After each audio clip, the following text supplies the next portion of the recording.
Alors nous sommes aujourd'hui lundi, on est le 14 Sivan et nous sommes arrivés donc Nedarim d'Afhet. Nedarim d'Afhet, on est arrivé hier à la ligne 12. Amar Rav Gidal Amar Rav האומר לחברו נשכים ונשנה פרק זה עליו להשכים שנאמר ויאמר אלי קום שא אל הבקעה ושם אדבר אותך ואעשה אל הבקעה והנה שם כבוד השם עומד. Donc Rav Gidal dit au nom de Rav, celui qui dit à son prochain, son ami, demain on va se lever, on va étudier sans neder, sans rien. Il a juste prononcé cette phrase. Il dit, il a l'obligation de se lever bonne heure demain pour aller étudier. Sheneema, comme le pasuk dit, Yaheskel s'est marqué là-bas. Hashem m'a dit, il dit, va donc sortir. Hashem l'a dit à Yaheskel, vas-y là-bas dans une vallée, et là-bas je vais parler avec toi. Et donc, Hezkel dit, bah, essaie la Beqa. Je suis sorti là-bas dans la vallée, et j'ai vu déjà là-bas, Kvod Hashem Ahmed, Hashem il était déjà là-bas. Qui viole, si on peut dire comme cela. Mais en tout cas, on voit ici que quand un homme il dit quelque chose, même sans prononcer de serment ni de vœu, quand il s'agit de l'étude de la Torah, eh bien, il doit s'engager à accomplir ce qu'il a parlé tout simplement. Amar Rav Yosef Niduhu b'halom sarich asara bnei adam lehatir lo.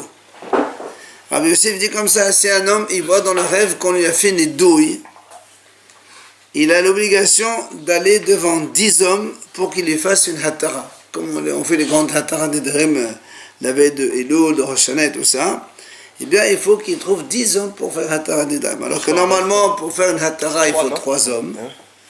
Ou bien Yahid Mumhem, mais bon, aujourd'hui c'est exceptionnel. Eh bien, donc, quand c'est dans le rêve, il faut 10 hommes. Hachamim m'explique pourquoi 10. Il dit parce que si c'est dans le rêve, peut-être qu'ils ont été envoyés par Hachem. C'est comme si c'est Hachem qui leur fait les douilles. Alors quand c'est ça, évidemment, il faut 10 hommes. Pourquoi 10 hommes? Parce que quand il y a 10 hommes, il y a la Shekhinah avec eux, donc il y a Hachem avec eux. Et en plus, il dit, il y a des conditions. Il faut que ces 10 hommes-là, ils sachent étudier. Tanu el cheta, c'est-à-dire ils sachent étudier la halakha. Afelo, aval, maintenant, velo tanu, là. Mais s'ils savent maintenant, ils connaissent la Mishnah, velo tanu, ils ne connaissent pas la Gemara, dans ces cas-là, il ne peut pas faire un hatara d'Edam. C'est pour ça qu'avant d'aller faire une hatara, il ne faut pas aller chez n'importe qui. Il faut aller chez quelqu'un qui connaît, il connaît la Gemara, il connaît la halakha. Sinon, c'est quelqu'un qui dit la Mishnah, c'est pas valable. Mais nous, on fait avec 3. Non, il faut un qui connaît, un, obligatoirement. Les 2 autres, ça suffit. Ils savent ça, lire, ça suffit. Oui, il faut quelqu'un qui soit mouhi. Maintenant, veillez les cas de Tanu el Cheta. Maintenant, s'ils ne trouvent pas, d'accord, il ne trouve pas 10 hommes qui savent lire la Gemara, eh bien, il peut prendre, même si maintenant seulement, c'est-à-dire ils ne connaissent que la Mishnah. Et si maintenant il ne trouve pas, dans sa ville, il n'y a pas 10 hommes qui connaissent la Mishnah. Qu'est-ce qu'il fait? Il dit, les élevés d'été va parachat de l'achim. Il dit, il reste dans un endroit où il y a donc ce qu'on appelle une intersection de route, et là-bas, il doit saluer 10 hommes qui passent par là-bas. À l'époque, les gens ils marchaient. Aujourd'hui, ils prennent tous sa voiture, mais à l'époque, ils marchaient. Alors, du coup, tu dois te mettre là-bas et étudier avec un shalom aleichem. Et tout celui qui te répond, puisque donc, en général, on répond. Et quand il y a 10 qui lui ont répondu, c'est comme si qu'ils ont fait donc hatarat nidouille. Et ceci va permettre, disons, de retarder en fait, tant qu'il n'a pas fait Hatara, il est béné d'eux. Mais quand il n'a pas trouvé, qu'est-ce qu'il va faire? Alors, les Chachamim, pour éviter qu'il ait des souffrances, il fait ce genre de choses. Il va donc saluer 10 personnes, 10 hommes. Et quand il les a salués, c'est comme si qu'il a fait un effort. Alors du coup, il ne va pas avoir des épreuves pour le nidouille qu'il a eu. Mais son nidouille il reste tant qu'il n'a pas encore fait une hatara. Il n'a pas trouvé 10 hommes qui puissent le faire, donc hatara. C'est uniquement le fait de saluer, Lui-même, il va saluer des gens. Et eux lui répondent, ça fait un petit peu comme si, voilà, d'accord. Mais ça, c'est uniquement pour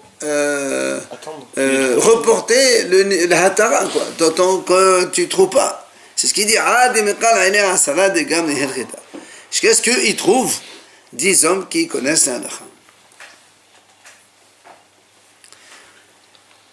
Amal et Ravina et Ravashi.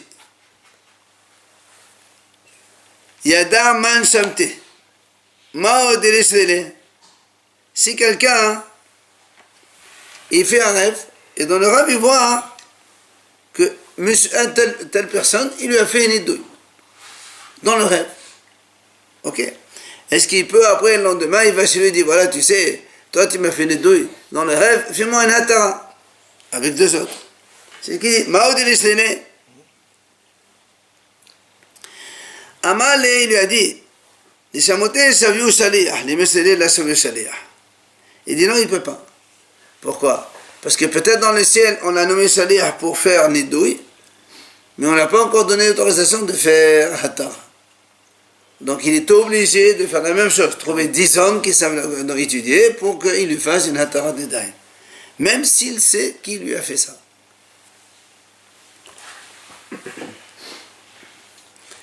Amal et Rabaha et Ravashi. Rabaha il a donné de poser la question à Ravashi. Shamti v'shadou bihalmi. Maï. Si quelqu'un, il a rêvé, comme quoi on lui a fait une douille. Mais il a rêvé aussi qu'on lui a autorisé, on a fait une hatara là-bas dans le rêve. Alors c'est valable ou pas? Amal lui a dit que Shem she'i efshar labat belo tefen car i efshar la halom belo dvarim briteli. Il dit, de la même façon qu'il ne peut pas y avoir du blé sans de la paille, il ne peut pas y avoir un rêve sans dvarim bitelim. C'est-à-dire, comme ce monsieur, on lui a fait donc un nidouille, on prend les nidouilles donc valable. Maintenant, tu m'as dit qu'il lui a fait le hatara des douilles. Peut-être que le hatara, c'est pas du vrai. C'est pour ça que ça ne marche pas. Il faut quand même qu'il fasse une hatara des darim par 10.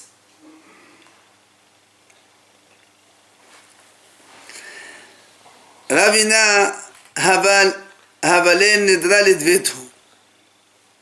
Ravina, sa femme, elle a fait une hatara de darim. Et Atal et Kameh de Ravashi. Il est parti voir Ravashi. Amali Baal Mao Shi'i Asi Shaliach Lahalatat Ishto. Alors il lui dit, on parle ici évidemment qu'il n'a pas pu faire une hafara. C'est-à-dire, il est sur place, il n'a pas fait annulation de vœux, parce que normalement c'est sa femme, il aurait pu lui faire donc hafarat de darim. Et donc, dans ces cas-là, il n'y a pas de solution. Il faut que la femme aille elle-même chez le hacham pour faire une hatar de darim. Seulement, il lui dit, est-ce que moi je peux être shaliah pour ma femme pour faire un hatar de darim? Il voulait pas qu'elle aille. Ouais. Il voulait pas que ce soit elle qui aille. Qui aille chez le Raham. Ouais.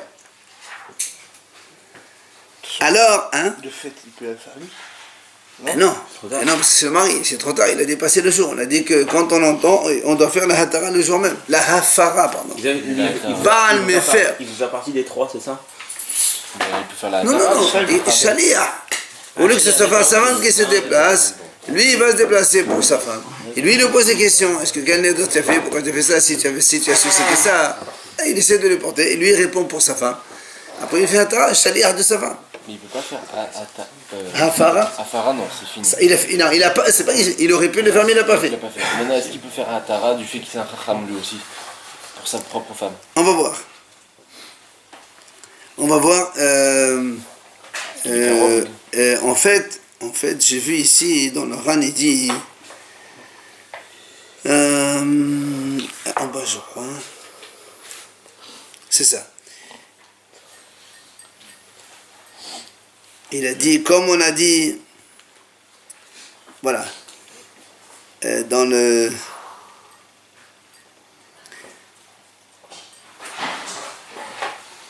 Il a dit, est-ce que le même il aurait pu faire Hatarat Nedarim à sa femme ou pas? En tant que Rav, pas en tant que Baal. En tant que Baal, il n'a pas fait Hatarat Nedarim. S'il n'a pas fait Ah ça. non, En tant que Rav. Mais il peut pas être. Là, c'est-à-dire qu'il se rejoint avec des... Alors, regardez, reportez-vous, il y a le RAN à la 6e grande ligne. Regardez, 6e grande ligne, les grandes lignes. Shema mina la yali li mishneta be'atet rabbi. Il dit parce que ça veut dire c'est pas bien de faire Hatarat Nedarim là où il y a son Rav. Parce qu'on dit pourquoi lui-même il n'a pas fait Neda, pourquoi Hatarat? On ne parle pas d'Afara, d'accord? Afara, déjà, annulation d'un vœu de sa femme, il aurait pu le faire comme tout homme le fait, le jour même il n'a pas fait. Maintenant il faut qu'il fasse Hatarat par un Rav, par un maître. 6e grande ligne. Alors il dit, là il y a les enonera, klomar, she'im loken, Ravina asma yematen neteshto. Ravina il aurait pu lui-même faire Hatarat de sa femme en tant que Rav. Comment il aurait pu faire ça? Voilà pourtant on a vu dans la Mishnah de Maser Neraim. Un homme il peut faire toutes les tâches de tout le monde sauf les siennes. Et Rabbi me dit même pas les tâches de ses proches. Donc c'est là pour sa femme. Et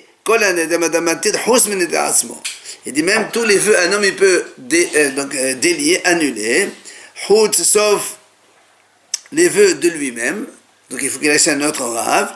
Et Rabbi Yehuda Omer, même pas pour les vœux de sa femme.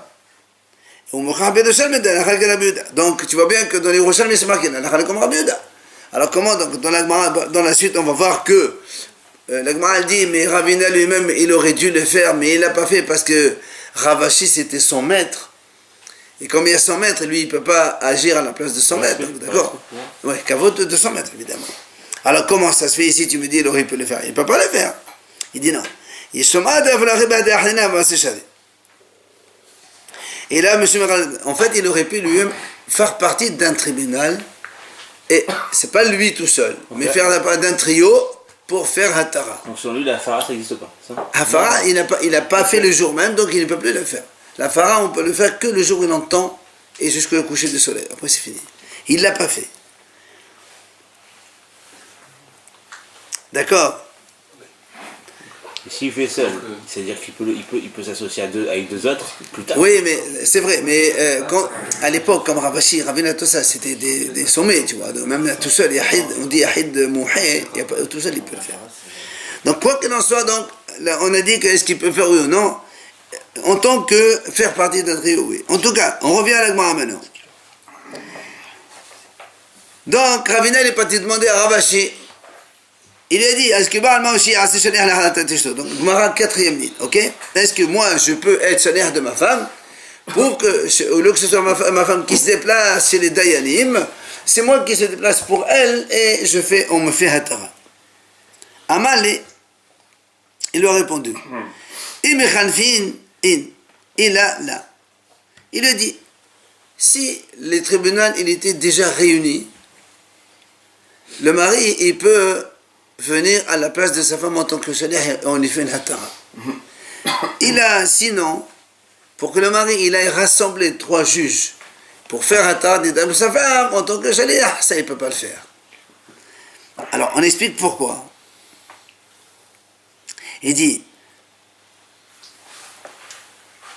quand il les trouve réunis, bon, il n'y a pas de problème. Bon, il vient, il dit voilà, je suis shaliach de ma femme, elle a fait tel vœu. Voilà, je fais halata, etc. Bon, est-ce que sa femme me l'a expliqué?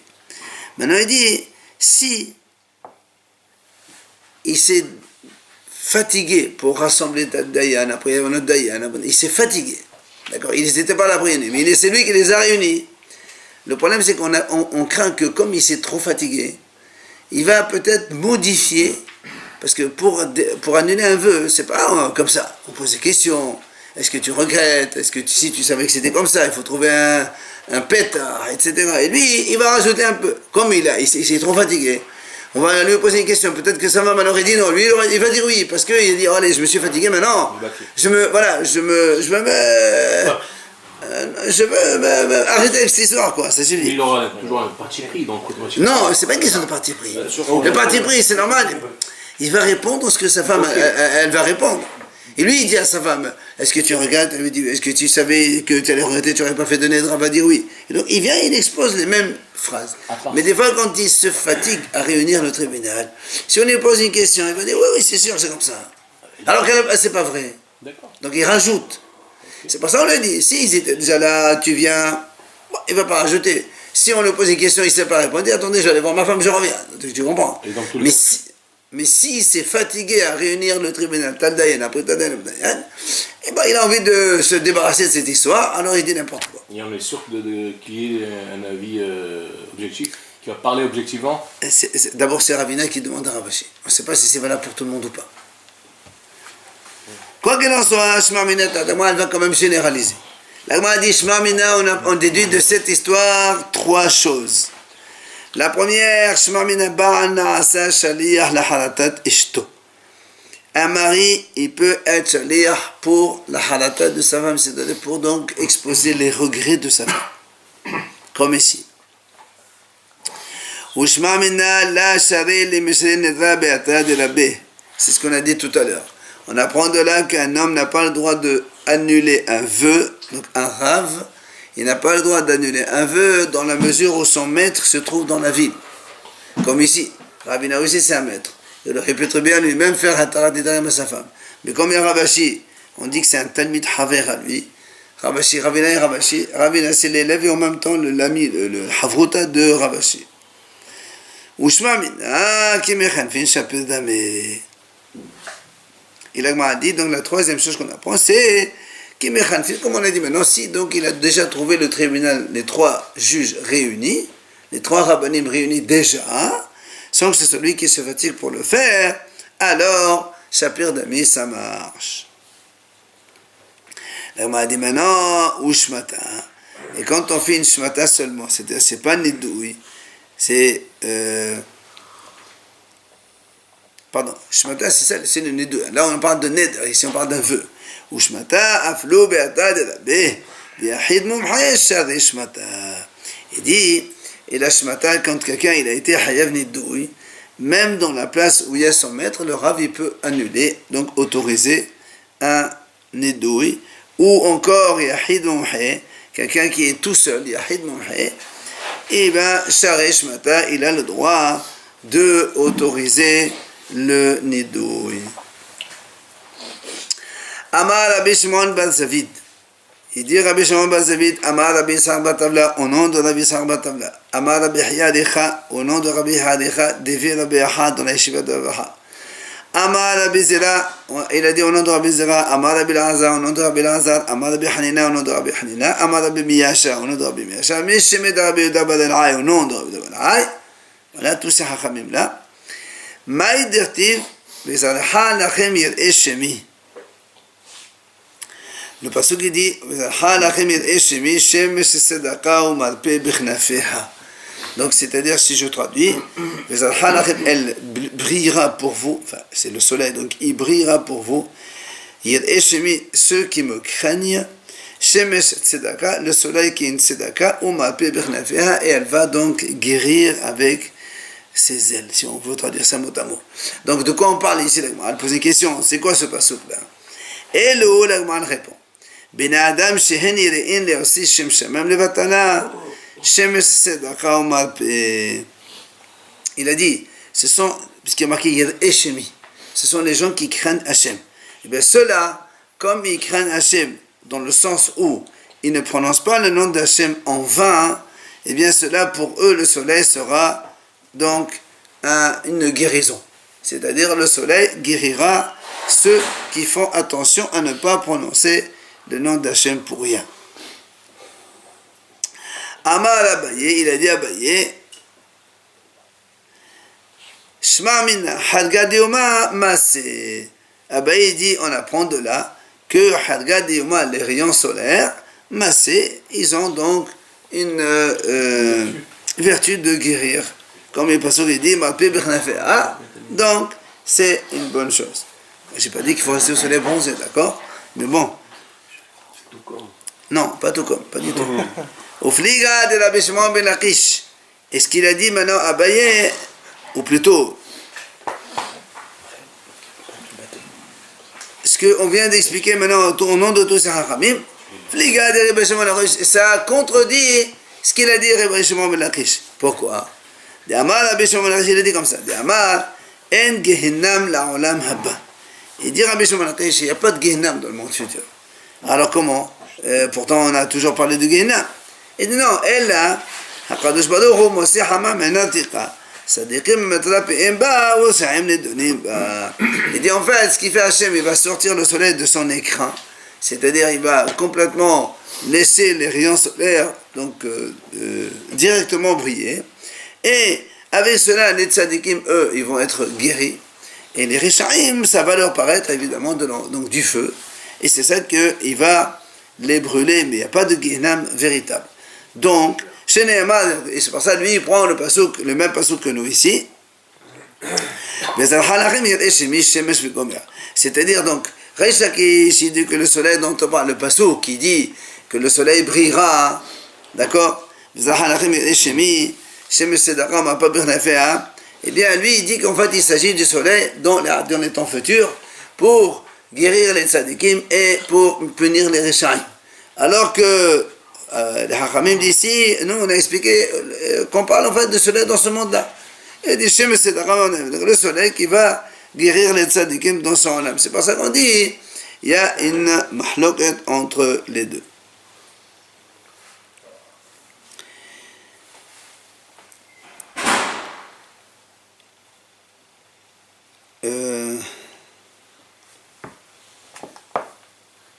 Regardez le Ran, les trois dernières lignes. En Gehinam le'atid lavo. Les trois dernières lignes en bas.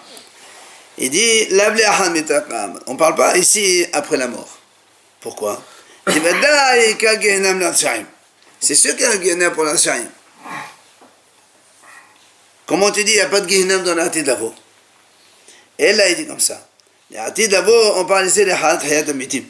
C'est-à-dire lui il distingue deux périodes. Il y a la période après Hayat Amitim.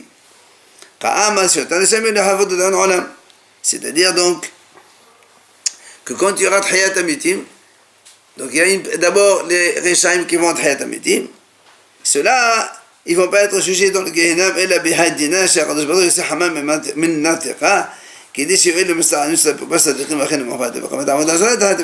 donc en fait, il distingue deux périodes. Il y a la période, parce que quand tu dis que le Gehinam n'est pas de Gehinam, c'est pas possible, on connaît tous le Gehinam. Alors il dit comme ça, le Racha, quand il est niftar, immédiatement il va aller au Gehinam, donc subir ses souffrances.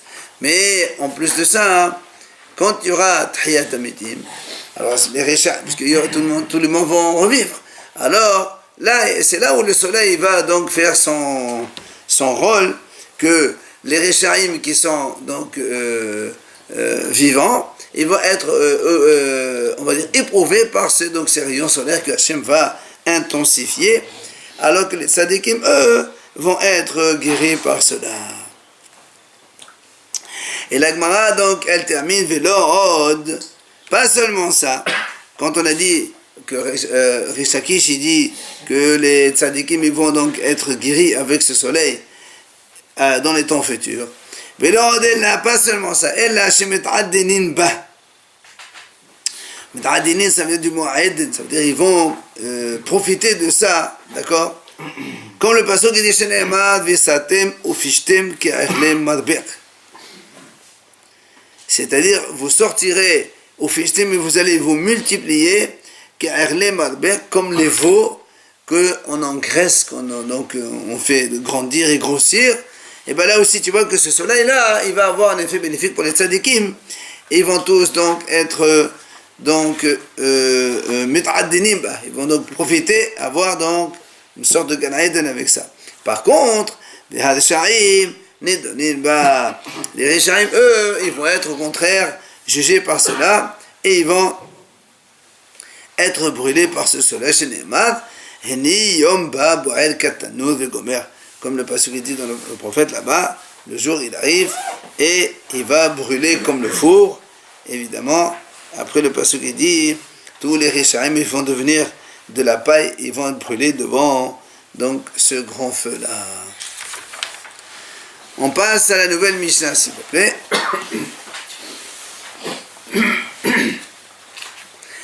Matiti, la Mishnah enseigne. Kenedre Rishaim. Si un homme il dit, je fais un vœu comme les Rishaim. Alors Rashi dit, écoutez bien, c'est important de lire ce Rashi. Kenedre Rishaim, première ligne. Kéron, exemple. Shaya Kikal Monar Lefana. Il y avait un pain devant lui. Ve'amar Kenedre Rishaim. Il a dit le monsieur, voilà, comme les vœux des Rishaim. Ça veut dire quoi? Mashma. Dit Oto Kikal Ya'ala Kenedre Rishaim. Ce pain-là, il sera pour lui comme les vœux de Rishaim. Ça veut dire,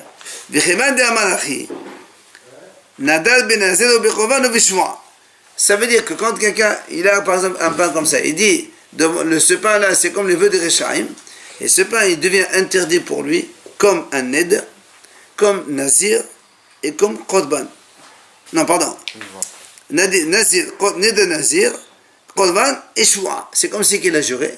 C'est comme si il a dit que c'est un korban, donc c'est comme un neder, et nazir à la fois. Ça fait comme si il a fait 3 fois. Ça veut dire, v'im achalo. C'est maintenant il a mangé ce pain. Donc il a transgressé 3 choses. Mehayav nezirut. Oui, korban, ou shua. D'accord? Il est hayav 3 choses.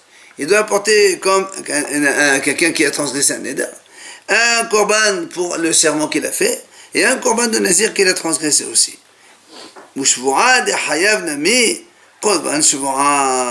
Pourquoi il dit ça?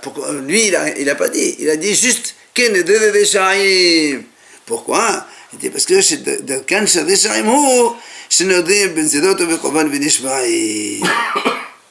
d'accord, il dit parce que c'est l'habitude des Rishaim. Les Rishaim, ils jurent tout le temps, ils font des vœux tout le temps, ils disent n'importe quoi, ils parlent trop, ils parlent beaucoup pour rien. Alors comme lui, il a dit, comme le vœu des Rishaim, ça veut dire qu'il a, comme si que là, il accepte sur lui de faire ça et ça et ça. Et c'est pour ça que s'il transgresse ce qu'il vient de dire, la phrase, alors qu'il n'a même pas prononcé le mot neder, il a dit Kenedre Rishaim seulement, alors il doit porter les corbanotes pour ces 3. Et le Rashi termine. Et pourquoi nazir? Il dit parce que oui, ils font comme ça. Ils jurent souvent d'être nazir. Non, ils jurent pour rien, ils font des nazirs pour rien, ils font des nédarim pour rien, c'est ça les Rishaim. Oui, mais alors à ce moment-là, pourquoi il a raison? Pourquoi un nazir? Préciser, pourquoi juste nazir? Parce que quand on fait un ned, on ne dit rien. Alors c'est comme nazir. Quelqu'un, on va voir après on dit, allez, tu vois un nazir qui passe et dit, je suis comme lui. Les Rishaim, facilement, il va dire, moi aussi, allez, c'est bon. Alors, cela, comme il a dit, comme le vœu de Rishaim, avec Eman Damal Hadin et Nazir, et Mochal Memeno, tu vois, donc c'est comme si il a fait les 3 vœux à la fois. Et c'est pour ça donc que dans ces cas-là, il est hayav les 3. Maintenant, c'est ce que l'a dit la Mishnah. Donc la Mishnah elle reprend, si quelqu'un il dit ce mot-là, comme le vœu de Rishaim, alors, Nadad ben Nazir ou ben Korban de Veshua, c'est comme si qu'il a fait un vœu de Korban, de Nazir, et en même temps qu'il a juré. Et donc, s'il a transgressé, il est hayav d'amener les 3. Maintenant, Kenedre Kesherim,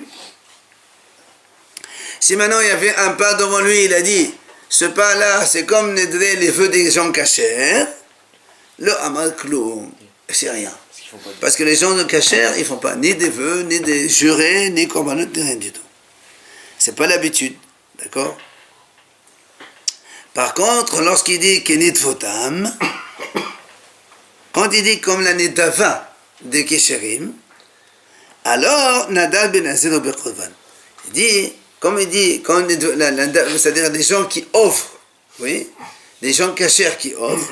Alors la Mishnah a dit, dans ces cas-là, on considère que il est hayav comme Nazir et comme Korban, pas Shvoa. Et là encore, Rashi, regardez ce que dit. Comme il a dit, c'est comme l'année d'Ava de Kesherim, et après il a mangé ce pain. Hayab Nazir ou Bekorban. Il est Hayab Nazir et Korban. Pourquoi? D'abord il dit Avalo Bishva, mais pas le Korban Shvoa comme quoi il a juré. Non. Pourquoi? Il dit parce que des Kesherim avaient des Nazir ou Bekorban Bederné d'Ava. Ça arrive à des gens cachèrent bien de faire des Nedavot, de faire un Metnadev Korban au Beth Amidash, ou bien il fait un Metnadev Nazir, Dat Nazir, ça peut arriver. Aval Bishura, En Nishva'in Klal. Il dit parce que Meshura, jamais il est un cachère, il jure. En général, les gens cachères ne jurent pas. C'est pas bien de jurer. C'est pour cette raison, Meshum Achi, Eno Hayav, Meshum Shivura. C'est pour cette raison, donc il n'est pas Hayav, Meshum Shivura, à cause de la Shivura. Nazir Korban, oui. Nazir Korban, oui, parce que ça arrive, mais Shivura, non.